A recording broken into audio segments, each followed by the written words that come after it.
अस्सलाम वालेकुम। आज की वीडियो में मैं आपको बताऊंगा how to write and publish a scientific research paper.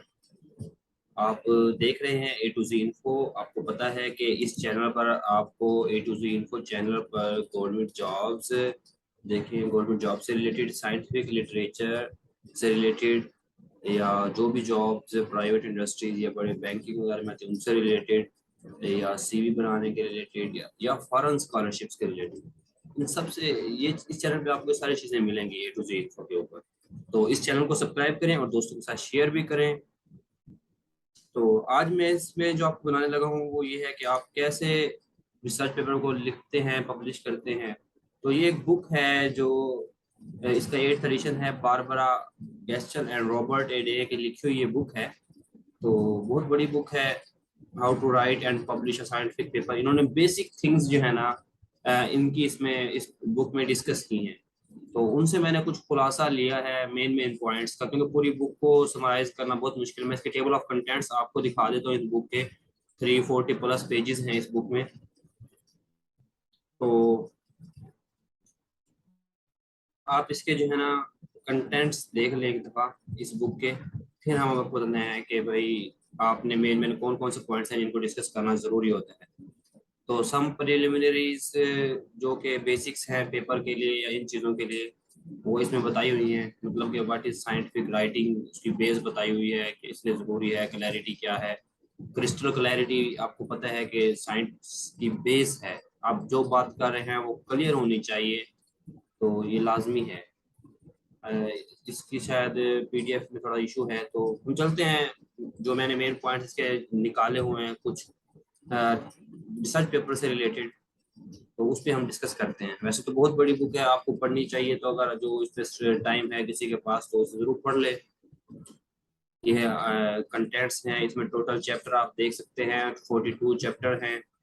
और हर एक एक टॉपिक पर एक एक चैप्टर है कि how to write a thesis, इसके ऊपर एक चैप्टर है, टाइटल के ऊपर चैप्टर है, साइंटिफिक स्टाइल, हर चीज़ यहाँ तक कि आपको रेफरेंस स्टाइल। फिर उसके बाद जो है ना आपको पता है कि एब्स्ट्रैक्ट है, आपने एफिलिएशन कैसे लिखनी होती है, रिसर्च पेपर की बात मैं कर रहा हूँ, उसे पब्लिश कैसे कराना होता है सारी कम्युनिटी में। तो ये सारे इसके जो है ना ये टेबल ऑफ कंटेंट्स हैं इस बुक के, जो टॉपिक्स हैं जिन्हें डिस्कस कर रही है। देखिए, नंबर 1 पे साइंटिफिक राइटिंग है, फिर हिस्टोरिकल पर्सपेक्टिव क्या है, अप्रोचिंग क्या है, और सब साइंटिफिक पेपर क्या है, उसके कौन कौन से पार्ट्स हैं, एथिक्स क्या होनी चाहिए, इसमें सारी डिटेल से दी हुई है। तो जो मेन मेन पॉइंट्स हमें डिस्कस करने हैं इस वीडियो में, वो मैं डिस्कस कर लेता हूँ कि how to write a research paper. तो मेन कंटेंट्स क्या हैं जो इस में मैं आपको बताऊंगा कि भाई टाइटल पेज या टाइटल, जो टाइटल होना चाहिए रिसर्च पेपर का, उसमें क्या क्या खूबी होनी चाहिए, क्या बताना चाहिए, उसे कैसा होना चाहिए, इसके बारे में बताएंगे। टाइटल बहुत इंपॉर्टेंट चीज़ होती है, तो हम इस टाइटल को जब डिस्कस करूंगा तो उसमें बता दूंगा आपको। तो उसके बाद ही आप देखते हैं, जब आप किसी रिसर्च पेपर को ओपन करते हैं तो आपको नजर आता है साथ ही उसके क्या लिखा होता है, नीचे टाइटल के नीचे ही ऑथर्स के नेम दिए होते हैं। तो ऑथर्स नेम और एफिलिएशन मीन कहाँ से बिलोंग करते हैं। एक ही पेपर में आप मुख्तलिफ कंट्रीज के आथर भी देखते हैं, उनका जो इंस्टीट्यूट है वो साथ मेंशन होते हैं। फिर उसके बाद आप टाइटल के साथ ही मतलब नीचे उसका एब्स्ट्रैक्ट होता है या समरी होती है।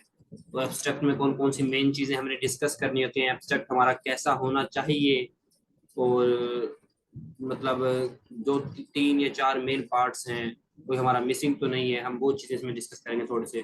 फिर है इंट्रोडक्शन। आप सबको पता है कि इंट्रोडक्शन स्टार्ट होता है, मेन चीज़ होती है, तो इसके थोड़े से मेन पॉइंट्स में डिस्कस किए हैं। फिर मटेरियल मेथड्स कैसा होना चाहिए, ये साइंस वालों के लिए थोड़ा सा जनरल लिखा हुआ है। ये जो टॉपिक मैं बताऊंगा अभी जनरल है, ये हर टॉपिक वालों के लिए है। मतलब किसी भी रिसर्च में एरिया में आप अगर काम कर रहे हैं, साइंटिफिक पेपर लिखना चाह रहे हैं, तो उसमें सारी चीज़ें डिस्कस होंगी। ये किसी एक स्पेसिफिक आप नहीं कह सकते कि बायोलॉजिकल साइंसेस वालों के लिए हैं, फिजिक्स वालों के लिए, केमिकल साइंसेस वालों के लिए, ये सब के लिए हैं। रिजल्ट्स कैसे लिखने हैं, डिस्कशन, और डिस्कशन के एंड में कंक्लूजन रिकमेंडेशन लिखने हैं, और एक्नॉलेजमेंट, इसको एक्नॉलेज करना होता है, क्यों करना होता है, एट द एंड रेफरेंसेस। तो नंबर 1 पे चलते हैं। हमारे पास नंबर 1 है टाइटल। तो टाइटल की इम्पोर्टेंस ऑफ टाइटल, कि भाई टाइटल क्या होना चाहिए। Title will be read by thousands of people, you know that your title is very important. सबसे पहले जो आपके पेपर का पोर्शन जो लोगों के पास जाता है, सामने जाता है, वो टाइटल होता है। टाइटल आप कह सकते हैं कि आपके पेपर का एक खुलासा होता है, एक मिरर होता है, एक इमेज होता है, जिसे देख कर जो है ना वो लोग आइडिया लगा लेते हैं कि इस पेपर को पढ़ना चाहिए या नहीं पढ़ना चाहिए, कैसा पेपर है। तो इसीलिए टाइटल की इम्पोर्टेंस मैं आपको बता दूं कि टाइटल जो है बहुत से लोग पढ़ते हैं, सारे वर्ड्स जो हैं therefore all words in the title should be chosen with great care। सारे वर्ड्स हमने ग्रेट केयर से चूज करने होते हैं। fewest possible words that adequately describe the content of the paper, मतलब मिनिमम वर्ड्स, आप जामे वर्ड कह लें, समराइज वर्ड कह लें, जो छोटे से वर्ड्स ही आपको मैक्सिमम नॉलेज दे रहे हो।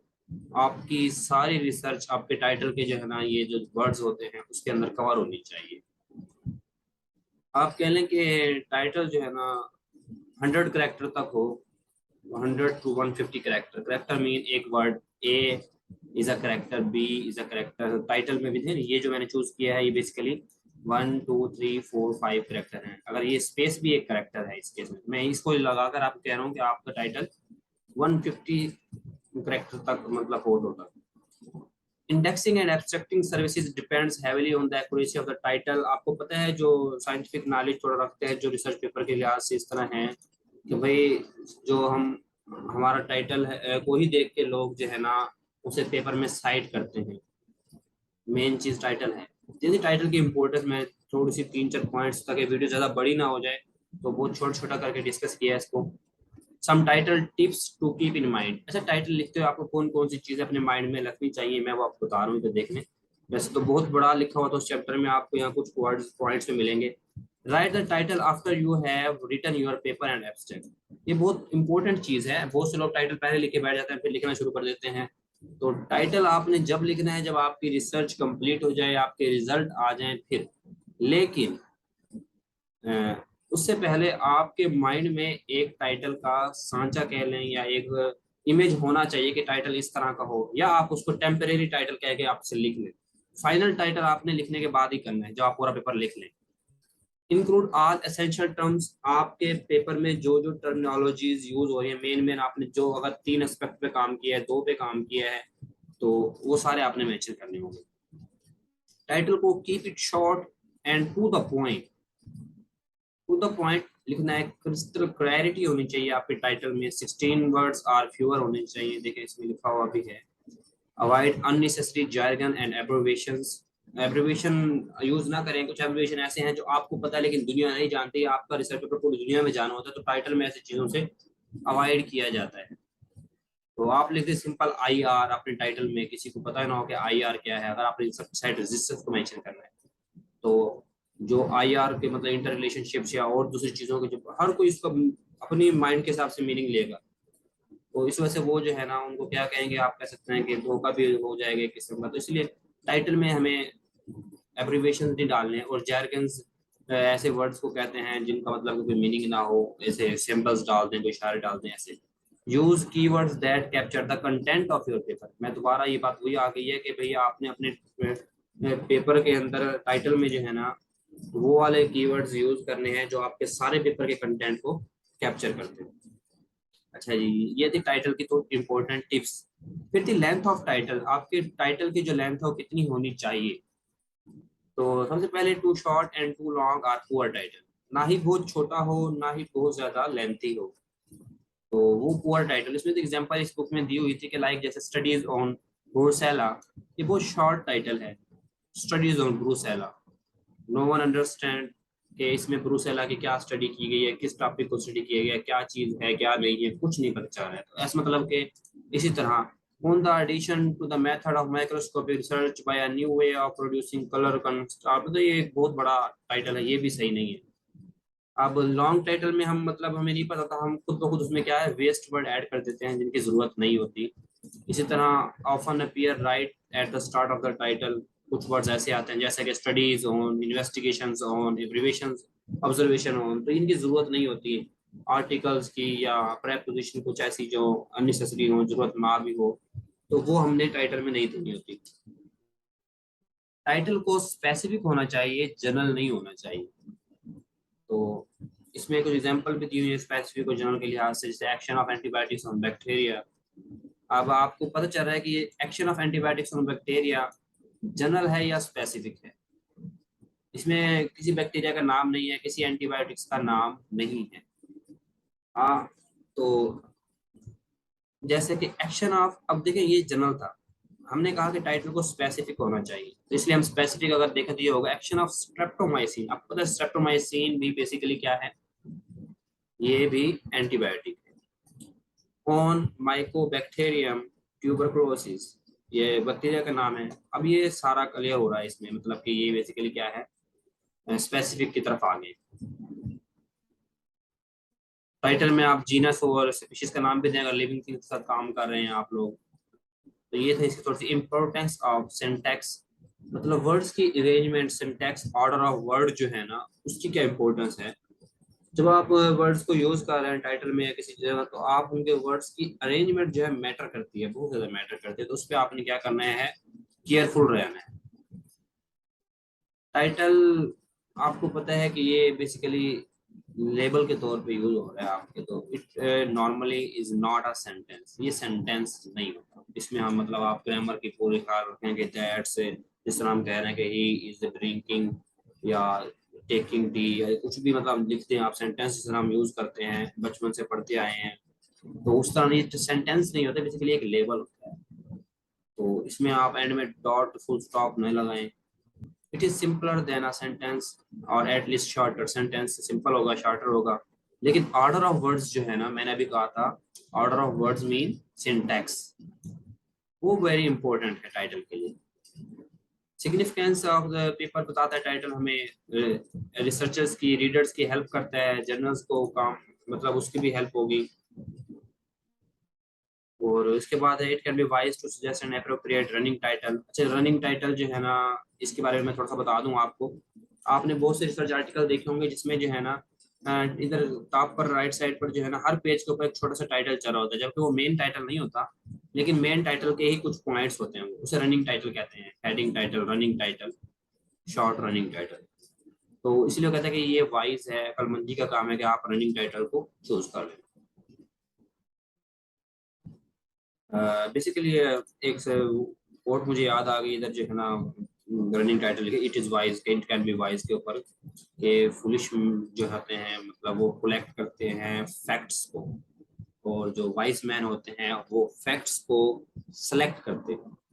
तो मतलब हम मेन चीज selection of words, collection of words आपको मिल जाएंगे, हजारों वर्ड्स मिल जाएंगे, लेकिन आपने अप्रोप्रिएट वर्ड को सिलेक्ट करना है। ये बेसिकली जो है ना वाइज मैन की निशानी आप कह रहे हैं। आप एक अब्रिविएशन एंड जॉर्गन हमें इससे अवॉइड करना चाहिए, जैसे HCL लिखा हुआ है, इससे भी अवॉइड करें। इंटरनेशनली बहुत ज़्यादा यूज़ होने वाला एब्रिविएशन जो दुनिया में आपको पता है हर कोई जानता हो, फिर भी आप कोशिश करें उसको टाइटल में ना दें। एब्स्ट्रैक्ट में आप किसी हद तक यूज़ कर ले, लेकिन टाइटल में उसको भी ना दें। तो आप इसे एब्रिविएशन एंड जॉर्गन के बारे में पहले डिटेल से थोड़ा बता चुका हूँ। फिर टाइटल का फॉर्मेट कैसा होना चाहिए, सब टाइटल अरेंजमेंट, हैंगिंग टाइटल, ये वही शॉर्ट रनिंग टाइटल हैं, और इनके अरेंजमेंट कैसे होने चाहिए।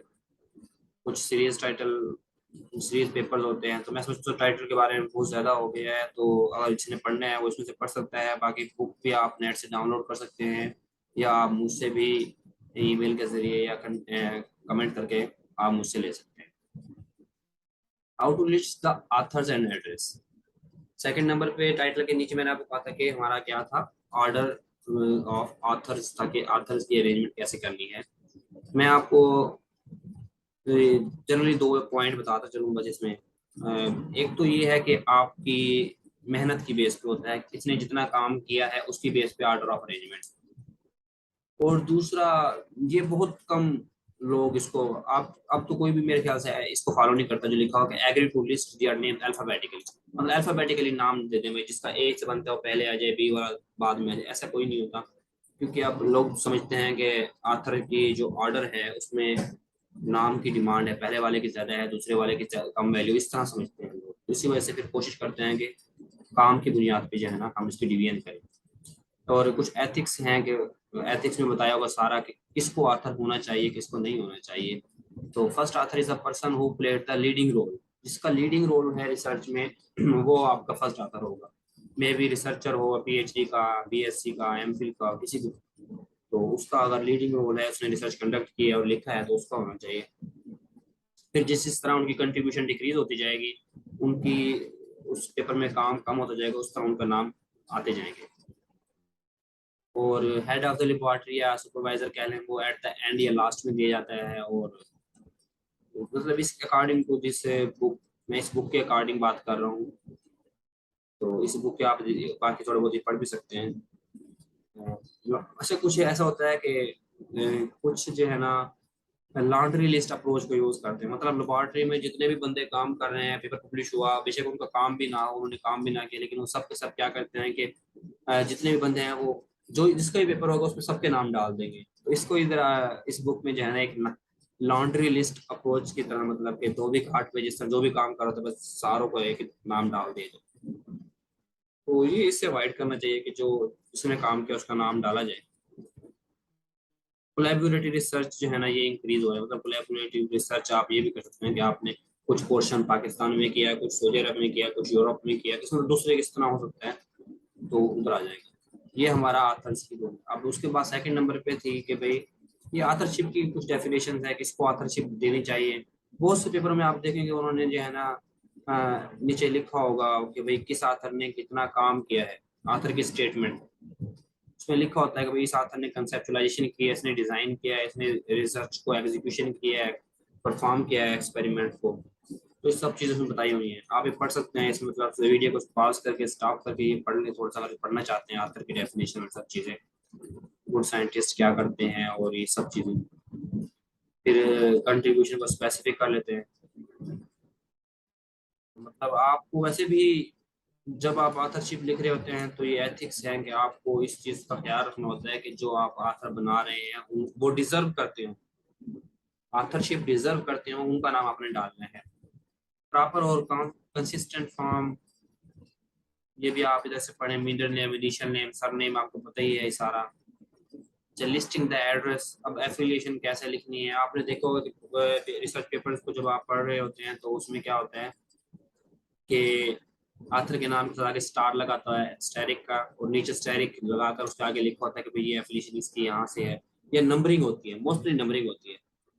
किसी आथर के साथ 1 और 2 दोनों लिखा होता है, कि 1 वाला भी है, 2 वाले भी इसकी है, तो इस तरह है। और आपको बहुत से जर्नल्स जो है ना ये, क्योंकि आपको पता है जदीद दौर है तो ऐसा ऐसा इनोवेशन होती रहती है। अब ओरसिड आईडी की तरफ चले गए हैं, मूव ऑन हो गया, open researcher and contribution ID. दुनिया में हर किसी की एक ही बन सकती है, मतलब एक ही होगा नंबर। जिस तरह आपका आइडेंटिफिकेशन या जिसे आप CNIC कहते हैं, शनाख्ती कार्ड नंबर होता है, वैसे ही ये भी एक ही होगा।